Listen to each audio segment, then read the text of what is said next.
Hi everyone, welcome back to my YouTube channel. Today I thought would be a good time to reflect back on field offices and the new task line that was introduced in TOONTOWN REWRITTEN's biggest ever update in December 2021. It's been over 3 months now since the update, and so I decided to gather some feedback from some members of the Toontown community to get their thoughts now that the initial kind of hype has worn off and everyone's had a good amount of time to experience everything that came out. If you enjoy the video, please be sure to give it a thumbs up and consider subscribing. It really helps me out a lot, and let's get into the video. Starting off with field offices, let's see how people are feeling about them. I think they're just what TTR needed, some new challenging content. And I fully agree. Yes, TTR did need something. Something hard, something difficult, something past the end of the task line for those hired toons that want a new challenge. And I think that they definitely provided that. I don't think they disappointed with challenging content. I really love how the field officers added a new level of difficulty the game desperately needed. However, it's fairly easy to get burnt out after doing them so much.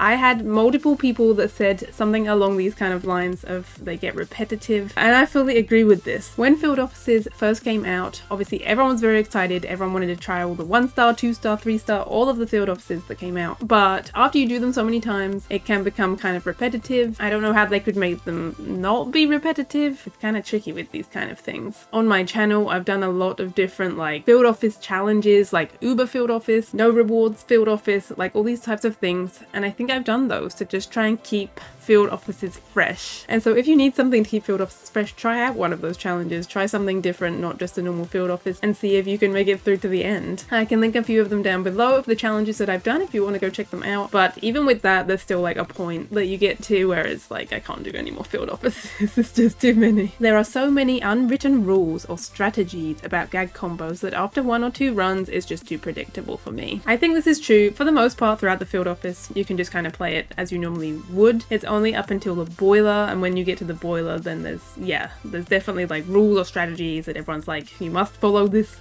for us to be able to survive this field office. And if it's someone's first time doing a field office, they are going to be like, whoa, I do not know what's going on in here. Like, what are remotes? What is everything? What is life? And so it's definitely like, depending on who you're going with, sometimes you go with your friends, sometimes you just go with randoms. And so it's always worth like teaching people rather than being like mad at them if they don't know about these unwritten rules or anything, or if they've only done a few field offices before. People are still discovering them. People don't always know that field offices came out like in December. I really enjoy the cold caller minigame, one of my favorite things in the game. The minigames are definitely one of my favorite parts of the field offices. The cold caller one and the mover and shaker one. But obviously the mover and shaker one already existed in field offices back on Toontown Online. I feel like it's better than it used to be, and I do still end up walking into like the big movers and shakers, and it's so embarrassing because I should not be doing that. But the cold caller one I think was really well done, and I think it's something they could definitely continue to do in Toontown, is add in these fun little mini games. I'm not sure in what kind of way they would add them, like where, but mini games is like a big part of Toontown. I know not everyone enjoys going on the trolley anymore.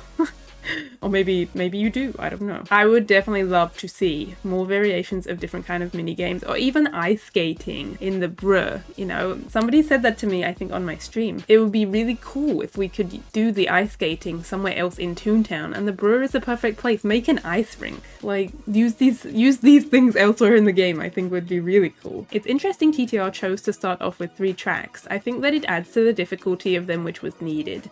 I fully wasn't expecting this when field offices came out, for them to like restrict the gag tracks that you had. I always find it super exciting, like when you first enter the field office and it tells you what gag tracks you have, and you're like, okay, this is all that we got to work with, what are we gonna do with this? Like, and then you gain the other gag tracks as you go through the building. I think that's really smart. You have to think of different strategies than maybe you normally would. Like, you can't just sound your way through like in other facilities. I think it brings a lot more actual having to think about what you're doing. So I fully agree with that. But we also have another person that's very much on the other side of this. I don't like the removal of gag tracks in the first 2 cog rounds. Making toons change the way they play should be achieved by increasing cog versatility rather than depriving toons of their tools altogether. So this person is completely like on the flip side of that. Like, I'm still very much on the side of, I think it was a really good thing for them to do, to restrict the gag tracks from the beginning and you earn them back. But this person thinks like it should be done in a different way. It shouldn't be like our gags get taken away and stuff. We should always get to have that because because we own them. They think the cogs should have something maybe going on with them instead that makes it more challenging instead of taking away the tools that we have already. Which I think is a fair point. Like, I'm not going to disagree with it and say like it's bad for them to say that. Like, it's good to use your brain to think about different ways that the Toontown team could make it so bosses and buildings and stuff are harder. I know we've seen it in Corporate Clash where the cogs have all these different types of like abilities and stuff that happen that can obviously make it more challenging. But I think TTR may be heading in kind of the same-ish direction of making it so cogs have these different abilities and stuff that they didn't have previously, which I think could be interesting. So we'll see where they go with that. Field offices are really well done. The attention to detail is fantastic. You can tell a lot of work went into everything from textures to music to game design, especially the boiler room. Everything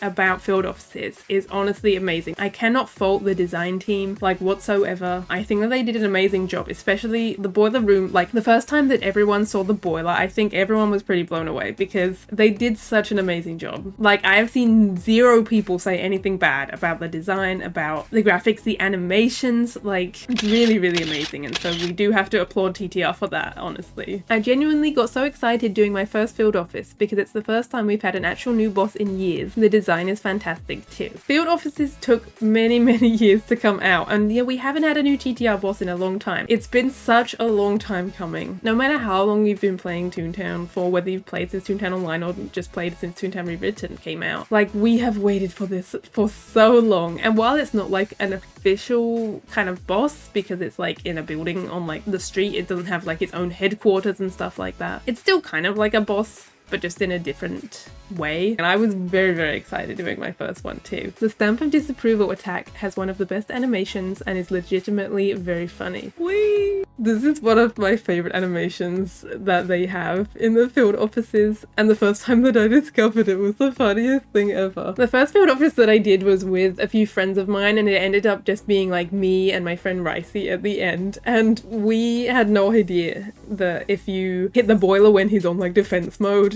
you would fly, and we ended up dying because we had no idea what we were doing. But we were just so amused by just flying in the air, and I still love it, but you can't do it enough. But maybe that brings more charm to it. Because you can't keep doing it to see the funny animation, it's like, that's the charm of it. But no, I agree. The new boss battle is fantastic. However, I think the number of offense and defense rounds should be decreased to 2 to increase the value of offense rounds and reduce the drag of defense rounds. I think this is a very valid point. When I'm fighting and it's in the defense mode, I feel like the defense mode drags on so much. Obviously the strategy with like the remotes and stuff, remotes take time, like, and then you're just like tuning up, doing your doodles, doing the remotes, and it's just kind of, the defense rounds always seem really long in comparison to the offense rounds. Offense, you just go full on like all cakes, all clouds, or whatever. So maybe if it was 2 and then 2, it would be more of a like a better back and forth than like 3 and 3. It's definitely something they could potentially change in the future, and it's not something that I actually thought about or was considering, but I think that's a really good idea. All in all, the field offices are great. Using what they already had in the Mega Mover Maze and one of the battle areas was very well implemented, and the 3 new additions of the Cold Caller Cubicle, Stomper Room and the Boiler were inserted excellently and feel really natural to the progression and difficulty to the office as a whole. Not too much more to say about this. It's just kind of a nice summary that someone said. It just kind of sums it up nicely, I think. They worked with what they already had from Toontown Online, and they just improved on it as much as they possibly could, added new things, new animations, new graphics, everything, and they made field offices from TTO that were kind of not the best.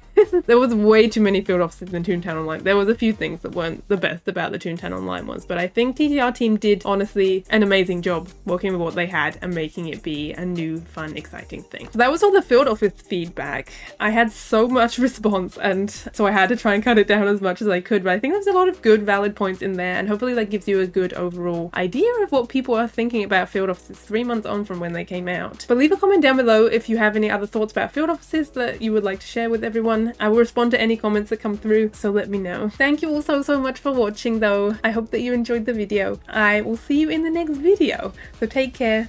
Bye!